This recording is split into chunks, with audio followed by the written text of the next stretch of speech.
I'm here at Oxley Creek Common in Brisbane. We want to talk about monitoring and what works in monitoring and what's less effective. I'm here with Hugh Possingham, who's monitored this for the last 20 years, and also you're very interested in the science of monitoring. So tell me what's going on here. Yeah, thanks, Bill.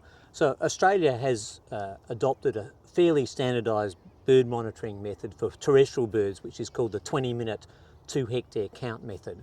And in this site of 100 hectares, I've got 5 2-hectare sites, and we're standing right in the middle of one. This wetland is one of my 2-hectare sites.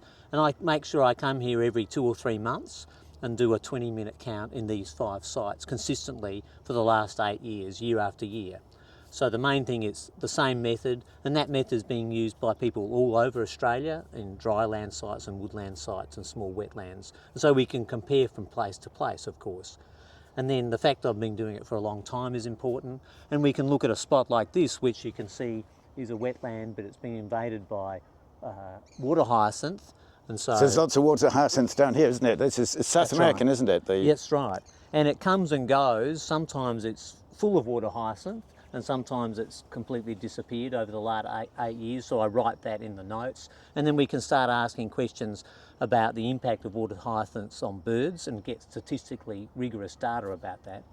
More importantly, our hope is in the next year or two to get control of this wetland. At the moment it's completely full of tilapia, and has been full of tilapia. And tilapia is a fish, isn't it? Yes, an invasive fish, a bit like a carp, sort of an African carp.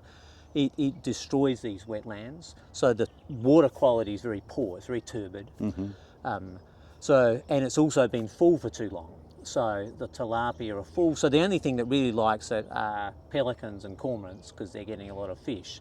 But a lot of our things like stilts and dotterels and herons have disappeared over the last 10 or 15 years. So our hope is that when we can get control of this wetland from the government, we can put in some weirs, and then ideally we'll empty it out for 2 or 3 months over the winter, which is our dry time. So often doesn't rain for 2 or 3 months. Kill all the tilapia, and then put it more on a wetting, drying cycle. So it might be wet for 9 months of the year and dry for 3 months of the year. And then we'll get a lot more aquatic vegetation, we'll have a lot more mud, and we'll get a much greater variety of water birds, including even some shorebirds. And so it seems the problem with an awful lot of conservation is you have a project and you have an education program and a tree planting program and some food supply and reintroductions, and the number of gibbons goes from 18 to 23, and it's a hot year. Right. And you've used different methods from everyone else. Yes. And my view is you can't tell anything from that. That's and all right. that monitoring and evaluation is a waste of time. You really need to have a lot of before data to make sense of these things. Ideally you have lots and lots of sites. So I have sites up and down the Oxley Creek catchment, and there's all different sorts of monitoring going on at different sites. And then you monitor them for a long time afterwards, and monitoring's a long-term game. You just have to commit to it. The great thing about the BirdLife method is it's in BirdData in the app, and anybody can actually open up their BirdData app and they can see the 2-hectare polygon, and anybody can do some sites. So, well, okay, I'm not immortal. Well, I don't think I'm immortal. The hope is that, for 100 years, people will be doing these same sites, and then we'll have a much deeper understanding of how to manage wetlands in Brisbane. At the moment, wetlands are largely unmanaged. Okay. The city council, the state government, they think that management is letting things do what they do. Okay. They have no idea that in fact we can actually get better outcomes for nature by manipulating these wetlands for water birds and other levels of biodiversity. So this will very much underpin the future science and actually work out what works and what doesn't work. That's right, getting that data. And in a minute we'll talk about restoration. What is the impact of restoration on these birds? And sometimes we find it's not great. And the fact that it's standardised seems to be fabulous, because if it's a hot year or population's going down, you can't distinguish getting rid of the water hyacinth from the other consequences.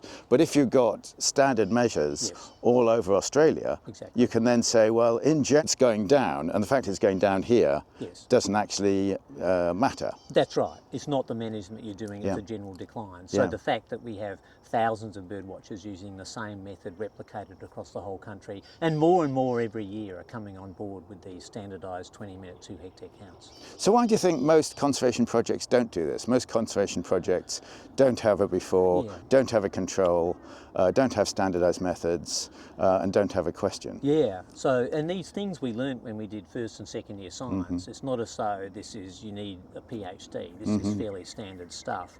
I think people get frustrated with the data curation, so a lot of groups will start their own method, so they reinvent methods, then they make their own Excel spreadsheets, and then the person who made it, you know, gets older or gives up or goes away, nobody can understand the spreadsheet. So collection of data is one thing, getting everybody to do the same thing is another thing.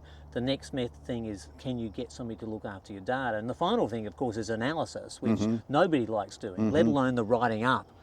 So the beauty of the BirdData method is that whole data curation is looked after. Once I enter my list in the end of my 20 minutes, it's off to Melbourne into a big computer, it's stored, and I can get it back anytime I like. I can get other people's data and I can do analysis on that data.